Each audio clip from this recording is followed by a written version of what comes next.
Well, hello and welcome to the unofficial Unreal Engine podcast, where we talk about all things Unreal Engine and also where have you been all my year? Hi, it's me, your host, Alex Coulomb. I know it's been a little while, but I'm happy to see you. I thought I just had to drop in before the year was out to say hi to you. I've actually received a surprising number of very nice messages from folks being like, hey, love the podcast, when's it coming back, all that good stuff.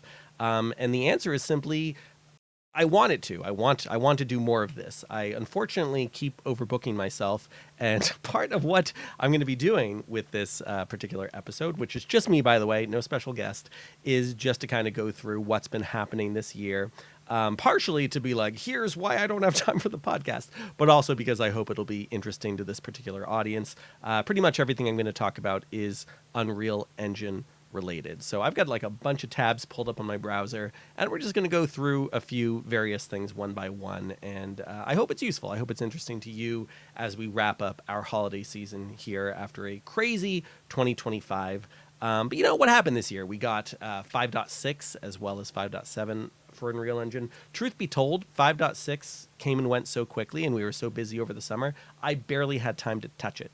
And 5.7 looked very promising, looked great. There were things like application space warp in an OpenXR capacity, which would mean that for those of us who do a lot with VR and often use like Meta's fork of Unreal to get better space warp, for a better frame rate, better reprojection, that we wouldn't have to do that anymore and use Oculus's fork, which is usually a few versions behind Unreal Engine's, main version, but it wasn't working. So, that's something that we also still want to go back to. We're very excited, though, about how many things on the VR side are leaning more toward OpenXR.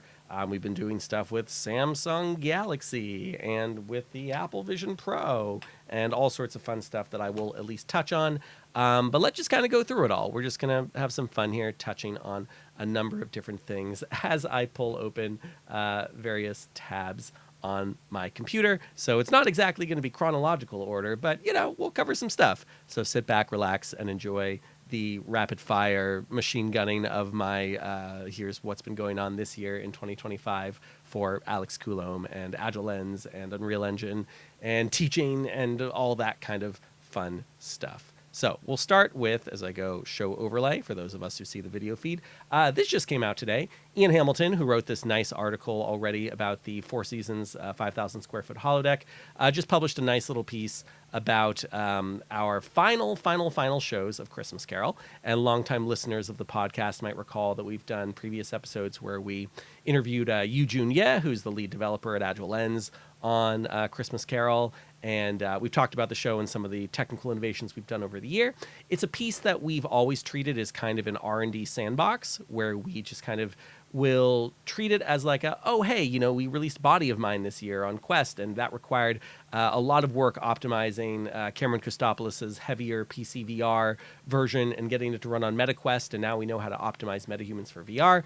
Pre-UEFN metahumans, of course. And so now it's like, okay, we can take our PC VR version of Christmas Carol and see if we can get it to run totally standalone on Quest. And so we would do things like that. And so every year there were kind of new elements of what we wanted to do with the show. And they got more and more advanced and exciting. And we finally decided just the other day that we're ready to say goodbye and to retire the show, which isn't something I think was an easy decision, but it feels like we fulfilled all the goals of what we wanted to do with the show. We wanted it to go from more of a tech project where it was like 80% throwing new Unreal Engine features at the wall and seeing what would stick, and 20% like stabilizing them and actually making sure they work consistently. And now, after a very successful run at Raindance Immersive, where we were invited and nominated for Best Immersive Theater in June, super stable run of shows. Nothing went wrong at all. We're like, okay, cool. If we keep innovating on the show, we keep doing more R&D, et cetera, we're not going to be able to really upgrade the project well, because we still have all these legacy assets from 4.27. Actually, 4.25 was the original version of the show. And we're kind of losing traction as we keep trying to pull these things into future versions of Unreal. For example, we'd love to have fresh, new, clean, optimized metahumans, but that's an entirely new process starting from scratch. And we could do that with Christmas Carol, or we could do it with a completely new show. So Christmas Carol, we're comfortable retiring it. The major innovations we had this year that are contributing to that, in addition to finally the ability to feel like it's a stable show that can support a large audience and all that. Also include good audio quality. The first year of the show, when everything was running over NVIDIA Cloud XR, over RTX A6000s running in virtual machines, we actually had a dedicated audio system which made sure that everyone was hearing like crystal clear audio, non-spatialized though, inside VR. And even if the show crashed or went down, you could continue to hear the sonorous sounds of Ari's voice, and that was cool. But then when we started to make this into an experience that could run on your local PC or in Quest, that wasn't there. And I was always a little bit frustrated by the general audio quality we were getting. And we finally wrestled Odin to the ground, which is the SDK that we're using with Unreal Engine for good quality multiplayer audio. And we're using some external mics. If you're curious which ones, I can't remember them off the top of my head. It's a mod mic. There we go. MOD-MIC. Can't remember the name of the company, but we have those set up using the Quest Pros, which the actors are still using for full body mocap, and it's great. They sound good. No more puh like plosive sounds and mic rubbing against hair and face kind of stuff, which we get a lot of when just using the Quest Pro mic. So the audio sounds much better. Then there's the mocap. We've got a really robust way of taking everything inside the actors' bodies, face, hands, bones, etc., and broadcasting that to everyone. And what's cool is it's done in such a way where it's kind of hot swappable with different mocap solutions. We're using the MetaQuest Pro, but we've also tried this with the Move and Tracen 3D camera system. We've tried it with Mocopi. We tried it with Xsense and Rococo and all these other ways to do full body capture. And it doesn't really matter. It's kind of motion capture agnostic, because regardless of what is happening to the body, we are broadcasting all that body data to everyone in multiplayer. And that was a white whale for a long time, was like, how do you do something with all that live link data that's going to scale well when you need to send it to lots of audience members. A couple other things. We finally figured out how to capture the entire show, how to preserve it in a way that feels incredibly like if you watch the replay, you still feel like you're there. I read a book in 2008 called The Invention of Morel. I'm going to pull up close on here and kind of like lean in to tell you about this. The Invention of Morel. In fact, you know what? I'm going to find an image of it here. Invention of Morel by Adolfo Buyo Casares. Sorry for that terrible pronunciation. And I'll give you the brief description. 1940 novella by Argentinian author. It's a diary from a fugitive on a mysterious island who discovers a group of people trapped in a perpetual loop, revealed to be recordings from a machine that captures and replays sensory experiences, exploring themes of reality, love, and immortality. It's a great novella, totally worth reading for the 90 pages or so it takes. And this was something I've been chasing for a long time. Is like, how can you have especially in VR, a capture of a live event, something that we all went through together, like a theater experience, and make it feel like you were back there watching it all happen. Because in the book, this guy is there and he's just watching this like replay over and over again, and he thinks it's real.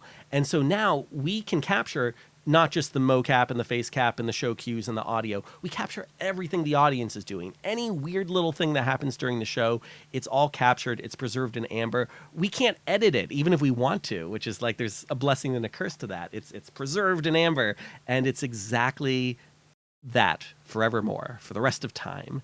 And I think there's something really cool about that. So that's using Unreal Engine's replay system. Here, I'll pull this up too. Maybe even show it a little bit. Unreal Engine replay system. Yeah.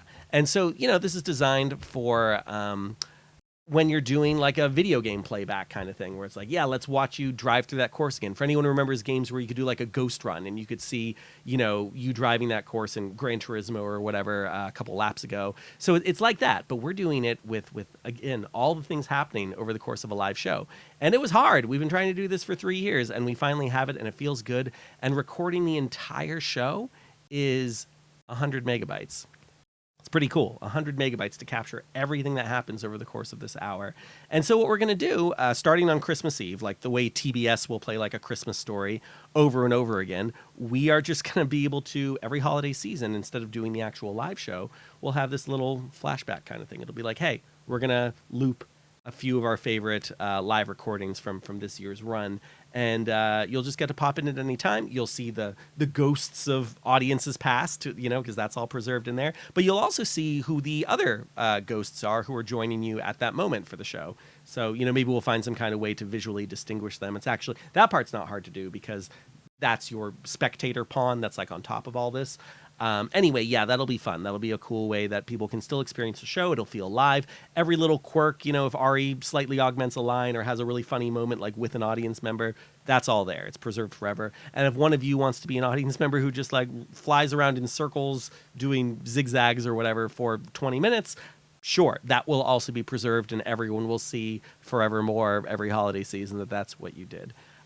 Cool. All right, so Christmas Carol, to wrap that up, yes, please come to the show. It's our final one. You can check it out at xmascarolvr.com. Tickets are free as per usual, and there's a few links that'll take you to an Eventbrite. Don't forget to download the app. And there's a little information about that Christmas Eve live stream. Like in previous years, we'll have cinematic live streams from the beautiful work from Jackie Roman on our team, who captures the show live. But then, you'll be able to pop into the VR app and experience some playbacks of the show that way.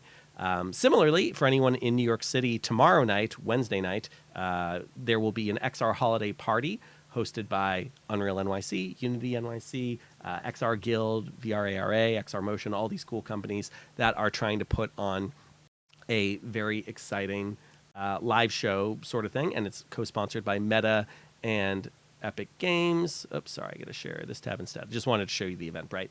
Yeah. And Meta's kindly offered to show some of our replays during that event. So Meta will be there with people able to put on headsets. I kind of like this angle, by the way. It's like a little bit off. I could like scoot myself over a little bit here. I can go to my host controls and be like, let's go more that way. Yeah, that's the most I can scoot over. But yeah, it's that's gonna be cool. And I'm kind of jumping the gun a little bit, as is going to happen because I got so many tabs open right now. So there's that XR holiday party. I'll show you that first. So we're going to do share this tab, and I'll do show overlay. So there's the XR holiday party. And you might be thinking, wait, Alex, okay, cool, Sour Mouse, XR holiday party, Unreal NYC, what's that? And that's been a big part of this year and probably the biggest reason why I have not been doing the podcast as much. I think the last podcast episode was before I became the new organizer of Unreal NYC. So this started as a meetup group, and I attended a few of these back in 2016, 2017, I think. I will share this page. So I did not create this group. Share this tab, Unreal NYC. I did not create this group. It existed before me. It had maybe like 750 members when I joined. Now we're up to 1,427, which is cool. And there you can see me as the lead organizer now. And basically what was going to happen was this group was going to close down. Here, we'll do a normal camera shot here as I hide the overlay.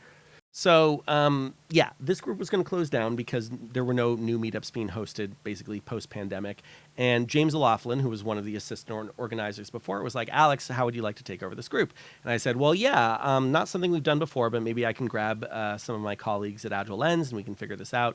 And I'll talk to Epic Games and we'll figure out if there's a way that we can do this that isn't incredibly stressful.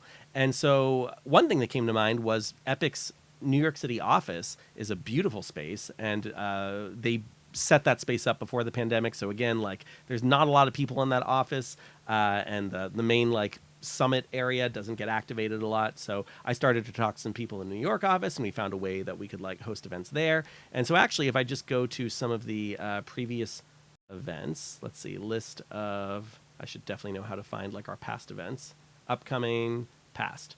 Oh, now I got to sign in. That's dumb. I don't want to sign in. Let's just do the calendar. So the first event we did was in May. Here we go. Okay, show overlay. No, you're going to make me sign in for that too. That's very silly. Well, the first event was in May. And fine, I'll just try signing in with Google. We'll see if that just happens easily or not. Yeah, sure. Yeah, I'm 18 years old.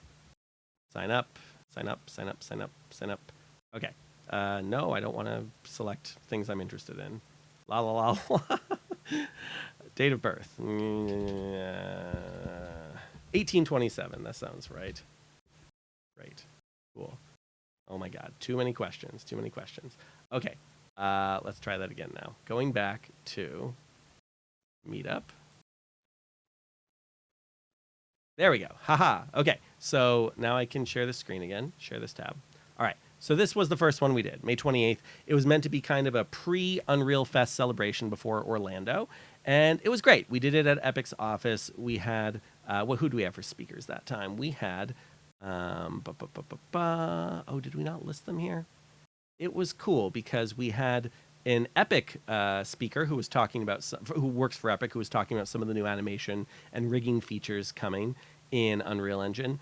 And then, you know, I did some like top of hour stuff. Then we had this woman, I think her name was like Rebecca Huang, who was showing really cool ways to do animated like previs inside Unreal Engine. And that was a blast. So that was cool. That happened in May. And I thought, you know, this is fun. What a cool way to bring people together. We can do demos. We got Epic providing like pizza and soda and eventually swag. And what a cool way to bring the community together.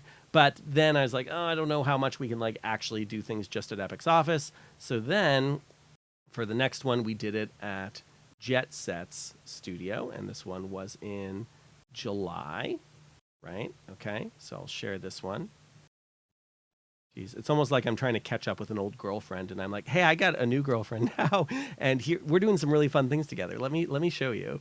Yeah, because again, these are the things that I'm doing instead of the podcast, which I am a little sorry for. Oh, I lost my stream. Okay, let's try that again. Add new stream. Start screen share. This one. I think it's this one. Yeah, share. It's the July one. Okay, so we do that. All right, so that was our July event. This one was at, at Jet Set Studio. So this was cool because we actually went to like a virtual production studio and we could hang out there while Jet Sets and the incredibly talented Anthony Coithra talked about machines learning, making an indie solo animated short in Unreal, and the incredible work he's been doing with creating tools for himself and giving them to others. And then, yeah, we had Jeremy Siracusa, Joe Jett, and Mike Grabowski all talking about the things that they do at that studio. And because we weren't at Epic's office, this was very straightforward. We didn't need to sign an NDA or anything of that nature. So that was cool. We had 90 attendees. It was a very nice thing to have in that space. And once again, Epic was kind enough to provide pizza and soda. So that was cool. So then, fast forward to August. We had this August meetup. We did this one at Zero Space. And that was cool because Zero Space is a great venue. They're down in Brooklyn, so a little hard to get to. But yeah, we had Arturo Brena and some of the folks at Zero Space speaking as well. And Arturo, by the way, if you don't know, runs an incredible company called Keshframe, and they do broadcast work and they do things for the Super Bowl. And they also did a very impressive pivot, not a full pivot, but like they do stuff in UEFN now, and they've made some good money and gotten some great attention for their UEFN work, despite not having a real background in game design. So that was incredibly inspiring.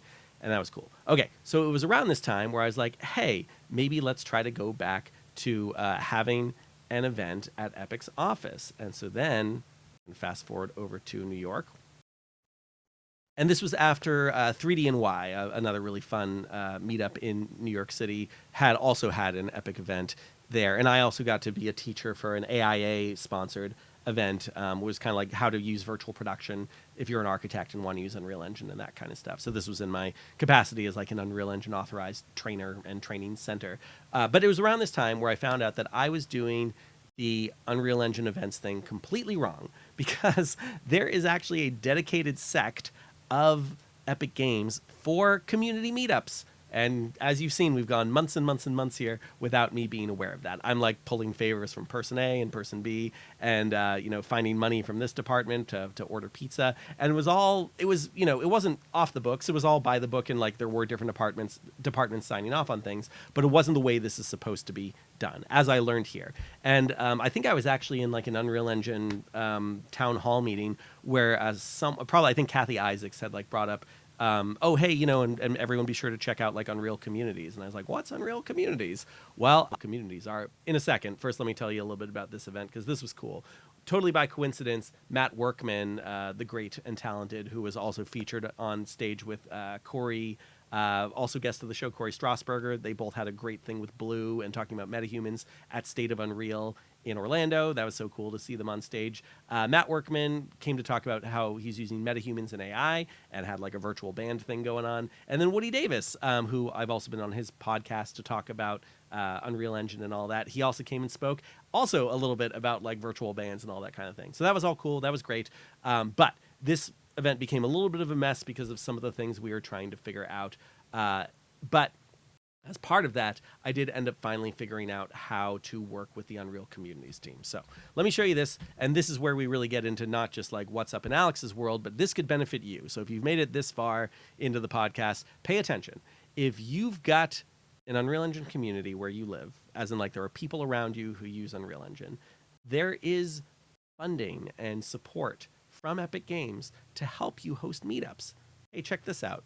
This is the XR holiday party that's coming up. So yeah, step one is if you go to communities.unrealengine.com, we can click on things like this and we can see, yes, here's this XR holiday party. There's Alex Coulomb, who's one of the organizers. Here's all the linky stuff.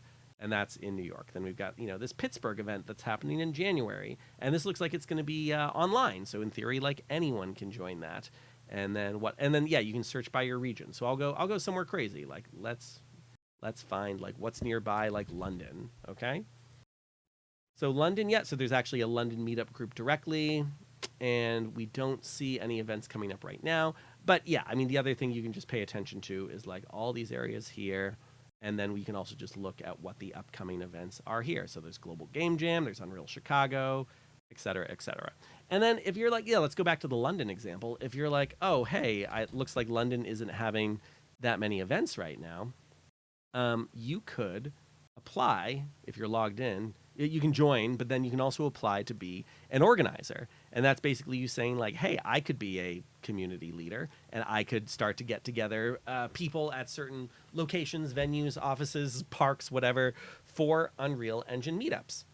And this is the way Epic wants you to do it. And if you do it this way, then Epic will give you like money for people, send you swag, and they will, help you spread the word about the event. And that's cool. So I now have started to do this more the correct way, including at our most recent December event. If I just click on that. No, not the Raleigh one. Unreal NYC. Like we should be able to see our past events here somewhere as well. New York. Upcoming events, past events. There you go. So there's like the December event. Yeah, and so there we go. We had Andrew Delgado, Eugenia talking about the replay system we developed for Christmas Carol, and Ajinkya Hukarakar, who talked about virtual production. And Andrew was talking about some really cool archivist stuff as well. So this is all recorded, by the way. I'm happy to share links for these events. There's a little playlist I've been putting together over here. And so, yeah, I mean, here we are doing the meetup at Epic's office. Hello, Alex's torso. There's our October event. And I don't know why we're still just looking at me doing like the top of show announcements. There's Woody Davis talking. And then we got like Matt Workman talking about his stuff. And that's all cool. And then we've got, here's like June talking about Christmas Carol and all the things we figured out with recording the show. And that was at SVA. So universities, great partners if you're thinking about becoming an Unreal organizer yourself. So the SVA, I don't think you're going to see the actual space here because we're just doing this like over Zoom. But it's like, a proper lecture hall, a kind of viewing theater. And again, Epic was happy to provide money for swag and food and all of that good stuff. So is that all I wanted to say about Unreal NYC? Yes. Oh, also we have like a speaker submission thing. I'll drop a link to that. I'm going to put a bunch of stuff in like the show notes for this. So if you would like to speak at Unreal NYC, even if you are not based in New York City, submit and just say like, hey, I think I'm going to be in New York like first week of February or something like that. And we might actually, organize a meetup around you being there. We're trying to theme them a little bit if we can. So someone who's only interested in game design doesn't end up at a virtual production meetup, et cetera, et cetera. But yeah, I mean, we're open to anyone who thinks they've got something cool to share with the Unreal community. Like just like Unreal Fest, you don't want it to be just self-promotional. We're like, look how cool I am. Check out my portfolio. You want it to be like practical, actionable things. Like you can see in June's presentation here, she's giving like, here's our results, here's the way the recording system works, here's the CVARs we're using, here's what we're doing with blueprints. Like, we like this kind of very clear way of showing people, like, if you would like to do this too, this would be the way to do it. So that's all cool. Okay, I think that's it for Unreal NYC. Also, for teaching in general, so where did I travel this year? I did Orlando twice, I did Vancouver twice, I did London twice, I did Stockholm for Unreal Fest Stockholm, bounced all over, and then Austin a couple times too. So the second time I went to Vancouver was for this really cool event that I will share now, and it was called Level Up. Let's do a little zoom into that. Boop, boop. Level Up. Video game tools for performing artists. It was November 15th and 16th, and it was at the Signal Studio at DigiBC, and it was a blast. Debbie Wong runs Renaissance Opera. I think they just say Renaissance Opera, and it's wonderful. And this was cool because I got to just hang out with a bunch of very talented performing artists who come from backgrounds as, directors, set designers, lighting designers, etc. None of whom had any, intense experience in Unreal Engine, and I got to just like show them, here's some great ways to use Unreal Engine. And this was a workshop format that I'm really happy with how it turned out. And so I am also just kind of putting this out into the universe that if you or anyone would like a workshop like this, let me know, because I'd love to do more of these. It was 2 days. Day one was like fire hose of information. It was just like, here's all the basics of Unreal. We showed in like 5.7 this great new intro to Unreal template that they give you that kind of, it's like a little bit of a gamified tutorial that walks you through like everything from lights to collisions to materials. And then, it was like, here's just all the things Unreal Engine's capable of. Da, da, da, da, da, da, da, da. And then day two was much more focused on like, okay, now, how are you actually going to use this? Are you going to be the kind of person who's in Unreal, in the weeds, getting dirty, figuring this stuff out? Or are you going to be more of like a producer? Are you going to be someone who's like overseeing other people using Unreal? And you need to know like a little bit about how Unreal works, but you don't actually need to know when to use a flip-flop blueprint and when to use a branch node and, et cetera, et cetera. So then the workshops on day two were like very much specialized for different purposes. So it would be like, here's one that's like about, using metahumans and creating metahumans that look a certain way, and using webcams to do metahuman animator capture, and using body capture in a variety of different ways. We're using like Self-Reflect from Brielle Garcia, like a really, really cool app that does face and body and hands, all just from an iPhone. And then we were looking at, using the Move and Trace in AI system, which we also demonstrated at Unreal NYC with the CEO of Move and Trace at the October event. That was really cool. And then, here's how you do it with Makopi, and here's how you do it with 50 other different methods, and here's what you do with just Live Link Face. So these were all like little mini workshops very focused on things. And so like, and when I went into blueprints, it wasn't just general blueprints. It was like, okay, a lot of people in here are dealing with shows and cues. Let's create a blueprint that's like a very straightforward way to swap out your sets and your lights and like jump from one show cue to another. And I did that in like the most brute force way possible to force the blueprint to be very simple. And it was just through streaming levels. It was like, we've got an array of streaming levels and we are cycling through everything in that array, and we're turning things off here and turning things on there, which, by the way, not to rewind even further back from Unreal, that's the first kind of coding I did ever in any capacity at all. Like when I did Unity back in 2013, and that was all C#, JavaScript at first, and then C#. The first thing I needed to learn how to code was like, how do I turn some things off and other things on? Because I can have everything I need available in my scene, and as long as I can just show them one at a time, whether it's set designs or architectural design options for a railing or materials, as long as one can be off, or all of them can be off, then one of them can be on, that can be fine. So I often will find some way to bring that into even industry-specific workflows when teaching blueprints. And I recommend this to you as well if you are a teacher trying to bring people into the world of Unreal Engine without making it too overwhelming, because this can be like a 8-node blueprint that covers like a lot of ground, and then you can go into like modulo and like the way that you cycle back around if you get to the end of the array and all that. But that was cool. I was really happy with this workshop. Again, it was like 2 full 8-hour days of like going through everything you can with Unreal, and I'd love to do more things like that. So I guess I'm just putting that out into the world.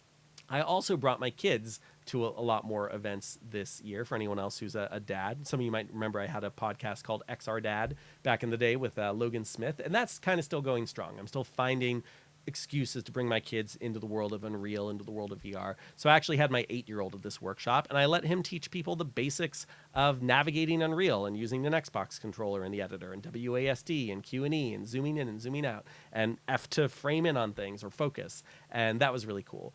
And then similarly, 2 times I was in Orlando. First, of course, for Unreal Fest, but the second time was for Halcyon, which I might have talked about a little bit last year. Let's see if I can find which of my tabs has this open. Here we are. Share this tab. Yeah, Galactic Starcruiser. So this is one of the many reasons why we're retiring Christmas Carol this year, because this show is now, or this experience is now doing a lot of the things that we were doing with Christmas Carol. This started as a open source digital twin that Agile Lens was building to archive this Star Wars immersive theater experience that Disney spent like $200 million on and just wrote off as like a deduction on their taxes. And not a lot of people got to see it, and we were lucky we were able to, as kind of a company work trip. And so we've been trying to preserve it. We presented it at Halcyon, this convention about the Halcyon Galactic Starcruiser experience, in October of 2024. First as just a digital twin, the architecture side of Agile Lens and what we do. And it was kind of like, hey, cool, here's what it feels like to walk around and the scale is right. And that was enough to make people pretty emotional. We had people tearing up, kind of being like, I remember standing here with my dad in this spot, and my dad's no longer with me, and like that was a really powerful spatial moment. Like, this is the power of VR when done well, is evoking these memories that are very different from just looking at a photo. But then for this year, we how do I not explain too much in a row here? We've been building out more of a live performance toolkit, something more modular that can work across mixed reality and virtual reality, and for rehearsals and previs and live shows. And we tested this as an opportunity to inject live performance tools into this, because of course this was kind of a LARP, an immersive theater experience that lasted 2.5 days. And it's like, well, gee, we should actually be able to make it possible for people to recreate that experience and go through this again as like a 2.5-day immersive theater experience if anyone wants to stay in VR that long. And we've done that. We've done some version of that now, where when people were able to experience this in October at Halcyon, they actually could activate different characters and perform as those characters as they moved around inside the Starcruiser experience. And that was cool. People got a big kick out of being, a Stormtrooper or Wraith Cole or any of the other characters who are in this experience. Great. And so I brought that up originally because I wanted to say I brought my other son, my 10-year-old, to this, and he had a blast being part of a Star Wars convention, which I think most 10-year-olds would be pretty happy with. But now we'll kind of rewind back in time a little bit. So so this is based on what we're calling Stage Presence, which is this toolkit, which is based on things we've done with Christmas Carol and our work with the Royal Shakespeare Company, and the things we've been doing with Galactic Starcruiser and some little bits and pieces we did there, and Your Mind Girls, which I'll talk about briefly as well.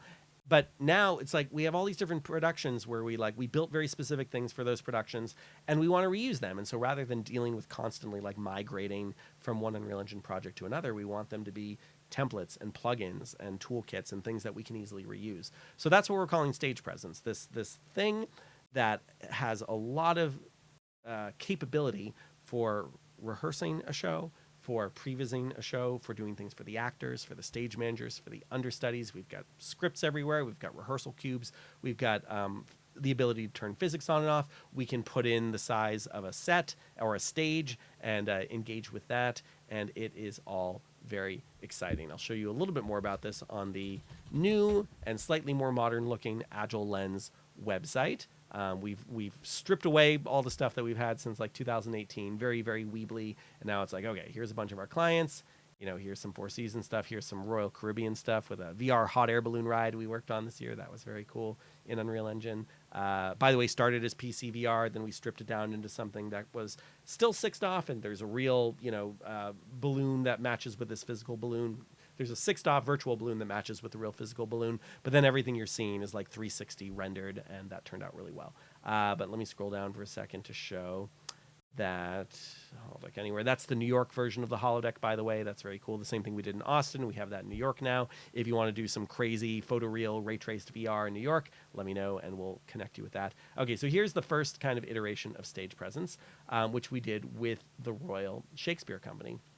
And so this was done in such a way where we wanted the actors who were just in a rehearsal room to feel like they were actually in the real theater. And we did these like nice little cutouts so they could actually like see each other as real people and not just avatars. If someone joins in remotely, they can come in as avatars as well. But then we'd put like blocking notes on the ground, and we'd have all these ways to kind of save the data for the show, and you can have the set design kind of cycle through. So this was part of a grant with the Royal Shakespeare Company, and we had a ton of fun with that. So yeah, we're taking all the pieces we can legally from our different projects that we, still own the IP for, and we're putting that into like one toolkit that we hope to bring forward for a wide variety of new live shows in the future, whether they have an XR component at the end of that rainbow or if they just want to use some of these tools for previs.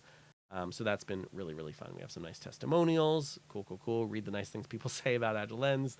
We love testimonials. I mean, I did the same thing at XMSCarolVR.com where we have like what people are saying about the show, and we have all these like nice things from social media of people getting excited about what they saw, and that's always fun. Yeah, so we're talking about kids joining me on business trips. Fun. It's like if you give them the right level of responsibility where there's like something they need to do, but it's not overwhelming, and it's like not the end of the world if they don't quite do it right. Like I think kids really enjoy having a thing to do that is going to be helpful. I think kids do like to be helpful. They don't like to fail at being helpful, and they don't like to be overwhelmed. But yeah, this stuff is all cool. Stage presence. Okay, let me talk very quickly about Your Mind Girls. This was at the Barnard College, Barnard Movement Lab. And by the way, if you want to hear discussion in any more detail about any of the projects I'm bringing up, there is a talk that we gave at Unreal NYC last week. I think I've got it up here somewhere. Yeah, I'll just show this real quick. We call the talk Productions, Prototypes, and Pitfalls. It's about the 1 hour, 8 minute mark into this year. Again, this will be in a list of show notes or whatever. And this is where I kind of like run through over the course of 15 minutes a bunch of the things we learned over the different projects we've been involved with over the year. Et cetera, with like nice big bold text, like, no giant paragraphs to read on each slide. These kinds of big takeaway lessons. And then, yeah, some of the stuff we're doing in the future. Fun stuff. Yes. So I got to start closing some of these tabs. Too many open now. Right. So I'm looking for Your Mind Girls. And sorry for anyone who's audio only and is like, come on, Alex, get to the things you're trying to show. Your Mind Girls is there, and we'll look at it on Hope Hutman's website. Here we go. So Hope was the artist in residence at Barnard College, and she came to us to ask if she could use basically like a show controller sort of thing, like what we had for Christmas Carol, to run the show.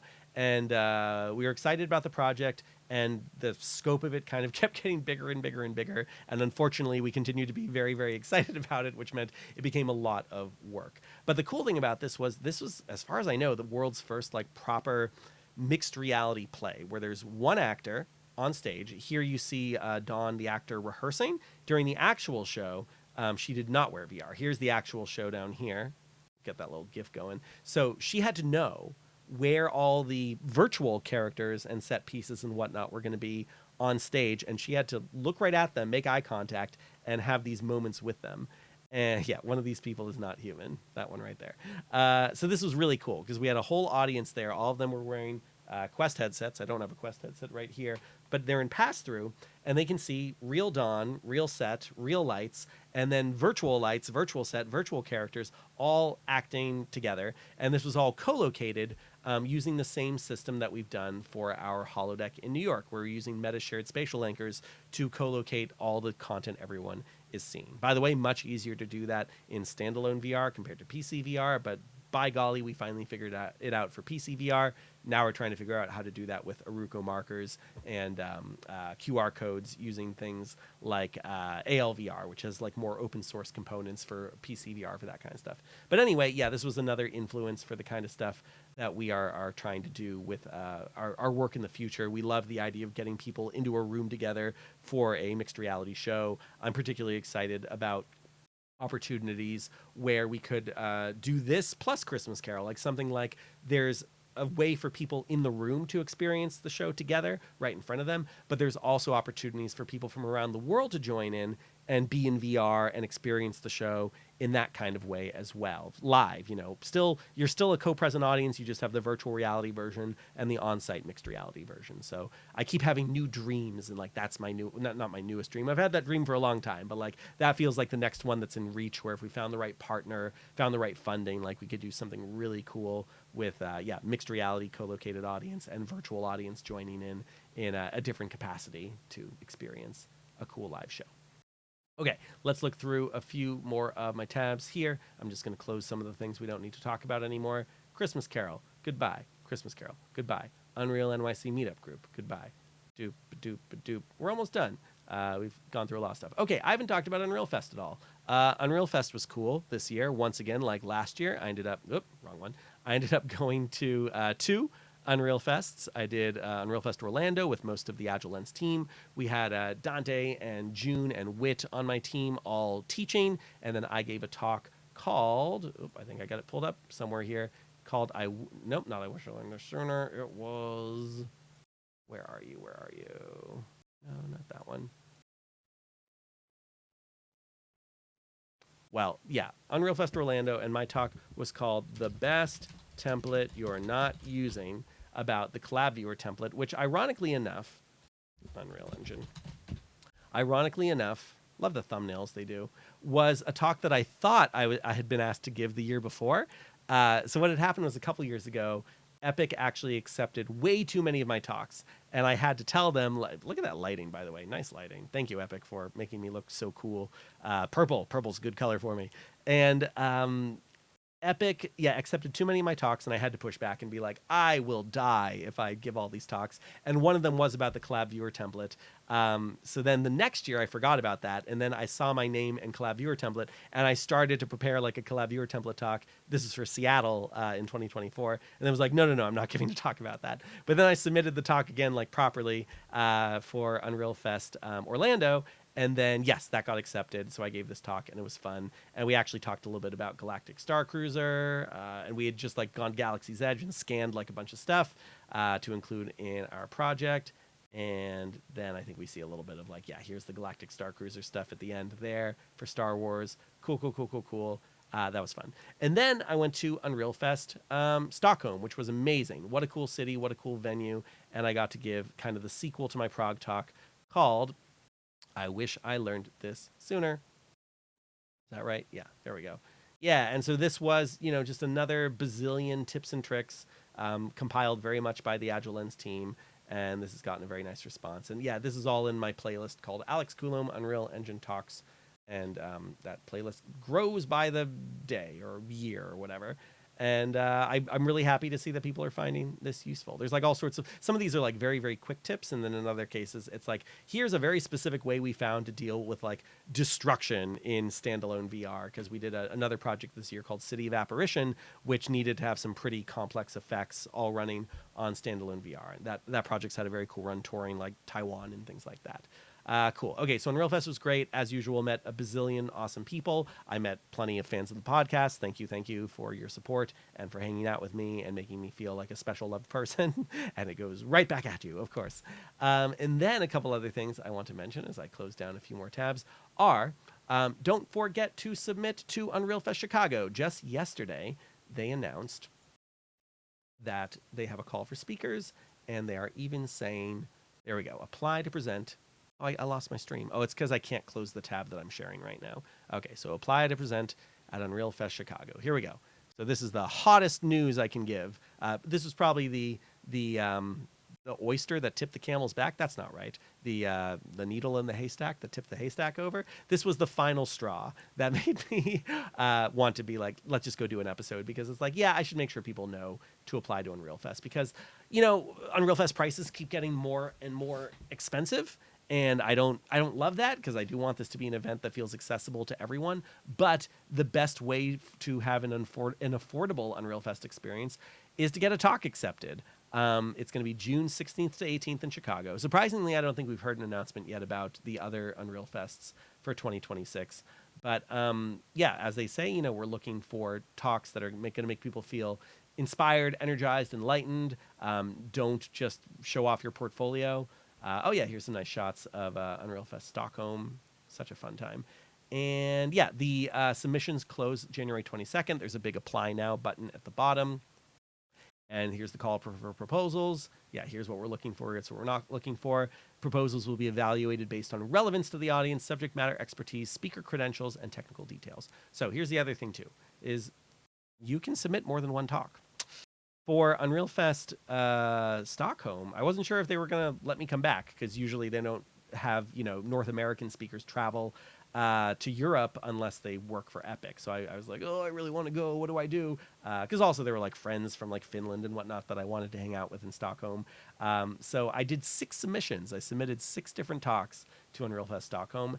And one of them got in, so that was cool. And I'm gonna try to, do something similar again for Chicago. Even though for Orlando last year I did only submit 1 or 2, and like that was fine. But I think a lot of people feel like they got to figure out like what's their best bet at a talk. And it's kind of the same thing with like mega grants. Like I've still been very unsuccessful with mega grants. We've had 7 or 8 unsuccessful pitches for mega grants, but it's not like you only can have one mega grant application in at a time. You can have several, but it is kind of a crushing defeat, especially if you put a lot of time into it, to just have it keep coming back with like, nope.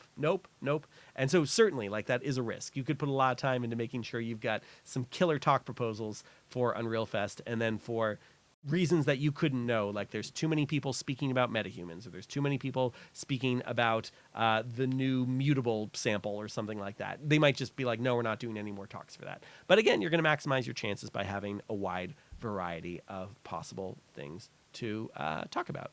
So, did I not share this tab? I'm sorry if I didn't share this tab at all. Call for proposals. That's all. I was just trying to show like what's on that page. And yeah, speaker benefits. Complimentary pass. No paying for Unreal Fest. Gives you the expo halls, the talks, all the amazing food they give you, networking opportunities, parties, receptions, complimentary hotel stay. That's awesome. They give you like a week at the hotel for the conference. And then, of course, yes, global visibility of your content through the conference and post-event on Unreal Engine's channels. I've had lots of very cool people tell me they found me or my podcast or my training center or whatever through the talks I've given at Unreal Fest over the years. So purely from a marketing opportunity, yeah, it's worth it to try to get over there. And, I think some people really feel like, I can't talk about what my company does. I'm going to give away all my secrets. And it's like, I think that's a really limited way to go through life, because the thing is, we're all constantly evolving and learning new things. And if you feel like you've got some secret sauce that cannot be shared, then I just kind of feel like you're doing it all wrong. Like, give away as much as you can without, making a client upset. Because here's the thing. That's going to lead to really great discussions. It might lead to new clients. It might lead to other people who want to build on what you say. And they say, hey, I saw you giving that tip about how you're optimizing, relay rigs or whatever. There's actually a better tip than the one you showed, and it's new in 5.7, and here it is. And like, the more you put out there, the more you're going to get back, and the more people are going to want to engage with you. And also, you can think of it kind of selfishly too. There's so much in Unreal Engine all the time. I forget 90% of it. And so one of the great reasons to give a talk or tutorial or create a course is to make sure that you can reference it later. I go back to my old talks and forum posts and everything all the time to remind myself how some of these things actually work. And I have no shame about that. Like, that's fine. I can't remember all this stuff, especially going back to like, oh, there was a cool CVAR I found in Unreal Engine 4.17 or something with the original VR template, and I wonder if it's still around. And like, I can find those old videos on YouTube, and that's incredibly helpful. Similarly, worth mentioning for anyone who is set up with Unreal Academy, which I'll pull up here briefly for anyone who doesn't know what that is. Unreal Academy, professional training partners, academia. We have four new courses that we've worked on that are part of this for anyone who has access to these. June and I did an OSC course, which again was derived from the way we're using OSC to kind of fake multiplayer in Unreal Engine for our shows, so that everyone's getting sent the same data at the same time. And so even though everyone is technically in single player, it kind of feels like multiplayer. So we kind of walk you through OSC stuff. Whit Sellers and I adapted the course he taught as a live lab at Unreal Fest Orlando and in Seattle about going from Unity to Unreal Engine, and now that's like an official course in here. And then we also did 2 on data ingestion, 1 about Data Smith, and 1 about like FBX data ingestion and those workflows. So yeah, in addition to everything else going on this year, there's 4 of those inside Unreal Academy now. If you have access to these, there are some like requirements. You need to be like an academic partner, or you have to pay for a license or something like that. I'm not entirely sure, but academy.unrealengine.com. Okay, let's see. I've only got a few tabs still open, and we're going to wrap it up because we are at an hour, and I don't love hearing myself talk that much. But I do love showing my own picture, FMX. So I'll tell you a quick story that I'm a little embarrassed about, but you might enjoy it. Jan Pinkava is someone I've known for a number of years through the Real-Time Conference. He is a super smart guy, and let me just actually Google him real quick, because I'd never Googled him before. This is Jan. Yeah, Czech British film producer and director, and he's been nominated for Academy Awards. And Jan directed Jerry's Game in 1997, that amazing Pixar short with the chess playing. And he co-directed Ratatouille with Brad Bird. And he's just like a super sweet, humble guy. And I've, spoken with him on panels, and we've hung out at SIGGRAPH and things like that. And I did not know that this was his background. And Jan very kindly invited me to join the board, the program board of FMX for 2026, which is a conference that he runs. And this is, the Road Ahead Film and Media Exchange. It's going to be in Germany, May 5th to 7th, and I will be there, and I am helping to curate kind of a mini spatial storytelling track. We'll talk about that more in a second, but basically I'll be selecting just a few short talks and speaking myself about kind of the state of XR and what this all means for the film and media and entertainment sectors in the future. Look at that. Hold on. We're going to try to do me next to me. Nope, I went the wrong way. We're going to go here. Yeah, sure. And I just don't quite have the height right. Something like that. Okay, just for our video watchers. Right, so yeah, so Jan, again, super cool guy. I was hanging out with him and Paul Debevic, who I already knew, of course, how amazing Paul is. And we were chatting about FMX because Paul's been involved with it as well. And seems like a great event that I'd always wanted to go to. So I will be doing that. And the spatial storytelling thing came out of what the first time I went to Vancouver this year, which was for SIGGRAPH. And, this is not quite the tab I wanted to show. This one's a little bit boring. This is the abstract for the paper we submitted to SIGGRAPH. We also gave a talk, but the talk and the paper is called Seeing Yourself on Stage, Multi-Avatar Performance, and the Evolution of Self-Monitoring in VR. Also, I realized I'm being a dum-dum by closing these tabs as I go through them because I want to make sure I document all these and give you a list. Come on, Alex. I'm going to have to go through the recently closed tabs thing. That's a note for myself. So technically, the paper says it's published by Kevin Labson, myself, Ari Tar, David Gotchfeld, Yu Jun Ye. A lot of people have touched this in different ways, but it's basically the system that we developed first for Christmas Carol and now as a part of Stage Presence for swapping between multiple avatars and having these kind of conversations with yourself where it's like freeze and then da-da-da-da-da and freeze and da-da-da-da-da freeze, as well as the way that we allow actors to go from a first-person perspective and a third-person perspective, where the third-person one feels a little bit more like puppeteering and you have a little bit more of an idea of what your avatar looks like to the audience, but first-person is very important so you can make eye contact with the people in the audience. So that was all cool, and Ari and I had a great time performing on stage as part of the new inaugural spatial storytelling track, which was a real who's of like people doing crazy stuff in XR from around the world. And I loved that it was right in the middle of the XR pavilion. Like I had a full conference pass for SIGGRAPH. I didn't use it. I just stayed in that XR pavilion spatial storytelling area the whole time. I'd love to go through a full recap of that because there were so many interesting and cool talks and cool people. Maybe another time. But yes, and Ari and I were giving like some fun like guerrilla demos of like stage presence and all that. We love, there's something very cool about being able to have like a very portable theater toolkit demo setup where like we don't need like a big booth with like tons of lights and docents. Like we can pull a headset out and be like, hey, take a quick peek at this. Now we're in VR together and it's multiplayer and I can act, la la la la la. So like if you're a small company like mine that is bootstrapped and has no money and you're trying to just find cool ways to show off to people, like it's great to have those kinds of apps that you can just pull out on the fly and show off. So that was a great time at SIGGRAPH. I loved it. And now I'm just clicking through some of the other tabs of stuff I wanted to mention. This is going to be random. Okay, next up, Steam Frame. I love that right now we have a competitive XR industry. This is something that has not really been true for a long time. Like, yes, we had Vive and Vario and Meta, but like, yeah, they're all kind of talking past each other. They weren't really directly competing. And now we've got Apple Vision. Well, let's just do the companies. We have Apple. We have Google and Samsung. We have Meta. We have Steam. We have Valve. These are all like major consumer players who are all trying to get our attention. And that is so cool and so exciting because guess what? When they all fight for our attention, we win as devs, as consumers, because they want us all to choose their platform. And also the way that OpenXR is propagating, like the Steam Frame, is going to support Android XR out of the box. That's really cool. Android XR, lovely operating system. We've had Unreal Engine working with it thanks to our friends at Alchemy Labs, which I'll talk more about in a second. Oh, but I did want to show, let's see if I can find this article. Ian Hamilton, upload VR. I'll just type Alex Coulomb. Ian did do another article on us this year. There we go. XR is having a moment. So Ian and I were playing pickleball at the New York Holodeck in the Resolution Games game, Pickleball Pro.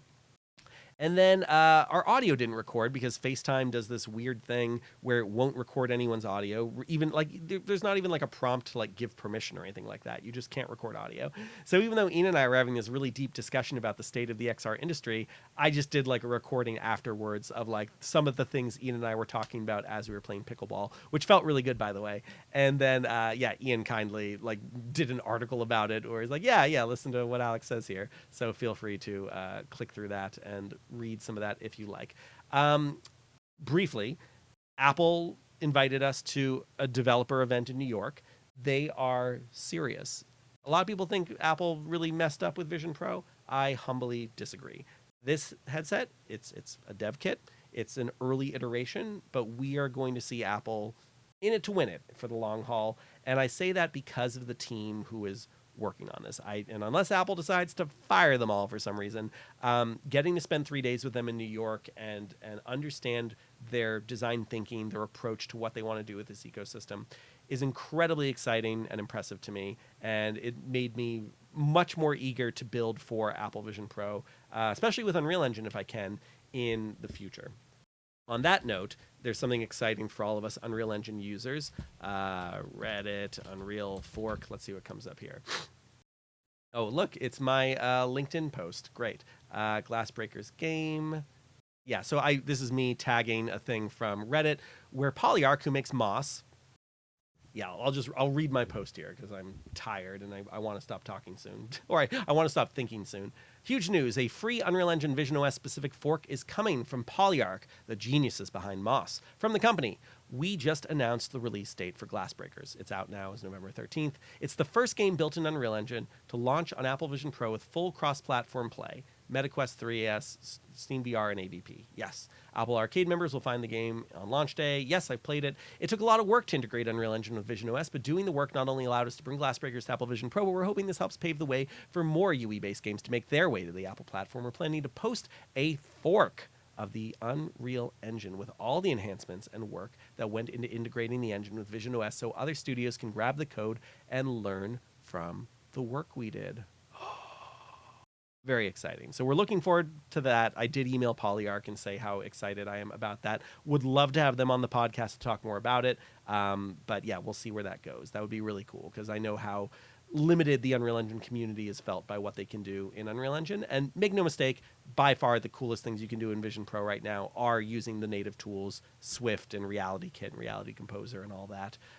But there are some other things on the horizon that I think could benefit Unreal Engine very well, like remote spatial rendering or remote immersive rendering, which is kind of the VisionOS version of PC VR. So you can have a very powerful like Mac Studio or something, and you're rendering the experience on the Mac Studio. And unlike MetaQuest devices, where if you're doing like MetaQuest Link, you have to be inside the headset and like find the computer that you're trying to connect to, it goes the other way for Apple, which I think makes a ton of sense. It'll be like, here are the Vision Pros near you. Which one do you want to broadcast this spatial immersive experience to. And then if it's already the same account as the headset you're in, boop, you're in it. If it's a different account, it just becomes a prompt that's like, would you like to enter this shared spatial experience kind of thing. So that's really cool. And that would mean that you could have like photoreal, ray traced, Four Seasons luxury real estate kind of stuff running from those most powerful Mac desktop devices, but displayed inside a Vision Pro. Though the M5 Vision Pro is no slouch. I haven't really seen anything yet that really took advantage of the processing power there, but I hear it can do ray tracing and fun stuff like that. So long-winded way of saying, like, keep an eye on Apple Vision Pro. I think there's a bright future ahead. Keep an eye on everything Apple is doing in this ecosystem. Keep an eye out for the Polyarc fork. They really would be a good candidate for me to interview if that comes out. So I will try to see what I can do about that. And what else was I going to say? There is actually also, I just had this moment of like, oh wait, I did an interview coming back from London with our friend from Stranger Things. I'm remembering the last episode of this actually recorded. So I apologize if anything I've said during this episode was somehow covered in that episode as well. I think that was right after we got back from doing our Royal Shakespeare Company stuff. But anyways, apologies for me thinking maybe that there was more to cover in this episode than maybe I actually needed to. Galaxy XR is exciting. Some of my company got to also attend a special Google event to get a little future preview of some of the more glasses form factor stuff that Google's doing. We're excited about that. We'll keep an eye on Meta. Like we're kind of eager to be off of Meta's ecosystem because it's really felt like it's had a stranglehold on us, and it's led to a lot of headaches with OS updates that break things. So we're really eager to have more choices for the headsets we can use and more OpenXR compatibility, where we feel like we can just make one Unreal Engine build and use it on 15 different devices. Talking about Galaxy XR real quick. So we were fortunate to work with the cool folks at Alchemy Labs, who make Job Simulator and Vacation Simulator. And they, of course, typically work in Unity. I'm trying to see if I can find something here. Yeah, they made Dimensional Double Shift as well. Yeah, Unity 6, blah, blah, blah, blah, blah. But they also have a very talented member of their team who actually came to one of our Unreal Engine training sessions, and he's very smart, and he spoke about with us about using Unreal Engine for Android XR. So he helped us put together kind of like a template to help people get started using Unreal Engine in Galaxy XR. So that's a template we'll be releasing any day now, so keep an eye out for that, and it should support hand tracking and pass through and all that fun stuff. If not right away, then very shortly, because all the OpenXR stuff is getting easier and more straightforward. And why am I showing you this thing in the background? Because XR Bootcamp had a couple of us. So we had Philip Johnson and myself. Philip's lead platform engineer at Alchemy Labs, and I'm whoever I am from Agile Lens, talking about how we bring apps across Vision Pro, Quest, and Android XR. So yeah, Philip was talking more about the Unity side. I was talking more about the Unreal Engine side, and we had fun with that.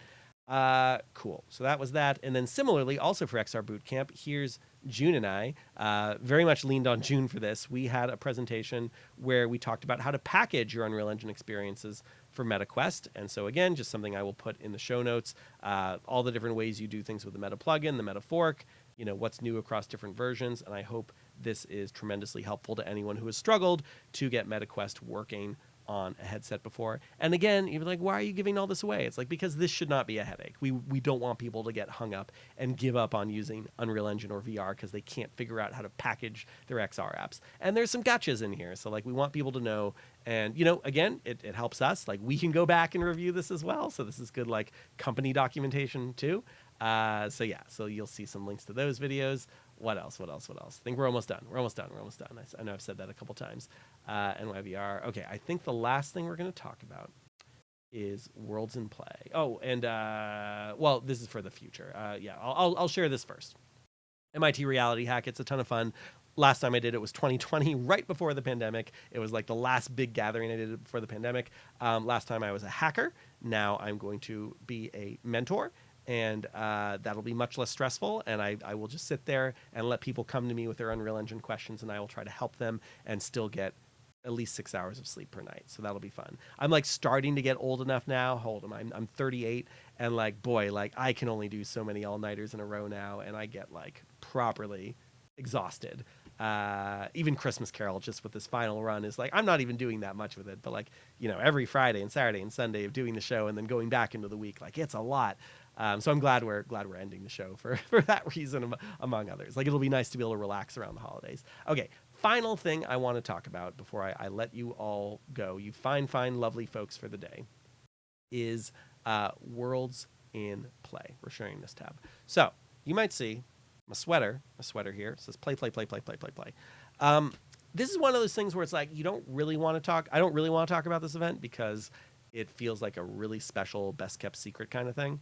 But I just really want to give as much credit and love to Jake Pinholster and and Scarlett Kim, who organized this, as possible, because this is a gathering of immersive creators and LARPers and board game designers and XR people, and it's not a conference, it's kind of a summit, it's kind of a residency, it's kind of a retreat. And they did a great version of this at ASU a couple years ago, which we might have talked about because Kevin Leibson and I were presenting our latest enhancements of Christmas Carol then in early 2024 off of the 2023 show. But this year we were showing some of our stage presence stuff, our Royal Shakespeare Company stuff, et cetera, et cetera. And it was like such an invigorating, joyous experience. Went right from this to SIGGRAPH, and like if you would think I'd be exhausted going to SIGGRAPH after this, like no, I was like pumped and ready to go because we were a bunch of creators working across different platforms. There were a few other people working in Unreal Engine and VR, but we were there to like help each other. It was kind of like I like Jeff Crocker, who's a fantastic speaker about all this stuff, and you should follow him if you don't already. Jeff Crocker made the observation that it kind of felt like a potluck, and it's like everyone kind of brings their own dish, and then you're kind of like, oh, that's actually not how I would make meatloaf, but I really like the way you do it. But then also like, have you tried adding like a little paprika or whatever? And like it becomes this very open dialogue about like, here's all the things people are creating, and it's work in progress, and it's like it's very open, but like everyone there was super smart and they're approaching their craft from different angles, and it was just like such a cool event at the Allerton Retreat Center a little bit outside Chicago, and I just had such a good time there. Like I think about it all the time, and so much came out of that. What was it, like a week there or something like that? So I guess what I'm hoping you take away from this, if not like come to this if you can, is if you're someone who organizes events or might be involved in making some kind of new event in the future, what a great model this one is. Like if you can get talented people in a room together to just not lecture at each other, but to like actively participate and help each other out. Like we were waking up at like 8 a.m., having breakfast together, getting into these sessions, getting our hands dirty, trying stuff out, doing workshops. I did like a random clowning thing. We had these spaghetti sessions where people could randomly be like, I know this weird task or this weird skill that other people don't, and you just kind of like figure out stuff together. That was so much fun. So yeah, if you were like, I'm trying to create a new event, how do I make it exciting and different from other events? Something like this would be the model I'd say go after. Help people come together, work together, collaborate, become co-creators, approach things from different angles, be interdisciplinary, and I think that's it for today, folks. How are we doing on time? So yeah, we're like at an hour, 11 minutes. That's enough time for me to be talking by myself. I hope to see some of you fine folks at Christmas Carol here. I'm going to do this close-up again where you get like real nice and close on me. I hope to see some of you at Christmas Carol this weekend. And I hope to see some of you at Unreal NYC. I hope to see some of you at Unreal Fest in Chicago and the European edition, if I make it back to Europe this year, and maybe even Bali or some of the other ones from around the world. I'd love to see more people starting their own Unreal chapters. Cameron Koustopoulos, who again we worked with on Body of Mine and are doing some other cool stuff with his new company now, him and his partner Matthew Hayden, they just started building up the Unreal LA meetup group, and like I was very happy to help out with that however I could. Again, if you're like, I live in this city and there's no real Unreal meetup presence there, like let me know, let me help out. I'd love to see those meetups and communities grow, and then we can like cross-pollinate, and like, you know, when you're in our city, your speakers can give something and we can come to your city and do something, and then we all do something fun at Unreal Fest. I don't know. In fact, I'm gonna suggest that to the cool people in the communities team. There should be like some kind of gathering at Unreal Fest for everyone who's involved with various local Unreal communities, and everyone should get a special swag. Yeah, that sounds good. And also, like, no shade at Unreal Fest, but like the swag you get at some of these community meetups, maybe better than the swag you get at Unreal Fest. So that's more of a critique of the swag you get at Unreal Fest than saying that the swag you get at the community meetups is insanely good. But again, we're grateful to Epic. The software's free if you're making less than $1 million a year. The meetups are great. The community's great. I love being part of this so much. You know, on a given portion of my work day, my play day, 90% of it has to do with Unreal Engine in some capacity. I'm really excited to dive into Clair Obscur Expedition 33 after all the Game Award wins over the holidays. Would love to talk to those developers sometime. Oh, yeah. I saw like an early trailer of what the game looked like, you know, back in Unreal Engine 4. And how cool to go from that and then 5 years later to like Game of the Year. Maybe I'll put a link to that in the show notes as well. But that's enough for now. Thank you so much. I hope to see you not 6 months from now, but sooner for another unofficial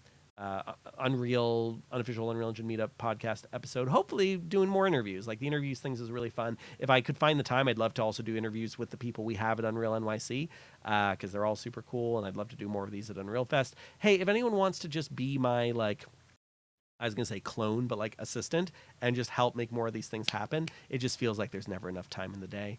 But thanks, everyone. You're all cool. You're all working on cool projects. Don't give up. If you need to take a break and go work on something else for a while, do that. Sometimes I find it's helpful to bounce between like 4 projects at once and just kind of cycle through them and like let this one compile and then go and try something new here and then try this in VR. And like sometimes it helps to like have your hands moving a lot rather than getting a headache, beating your head against the wall with one CVAR or blueprint node that isn't behaving the way you expect it to. So stay strong, have fun, enjoy all those new tools in 5.7. And I'll see you again soon. Happy holidays and have a great new year. Goodbye.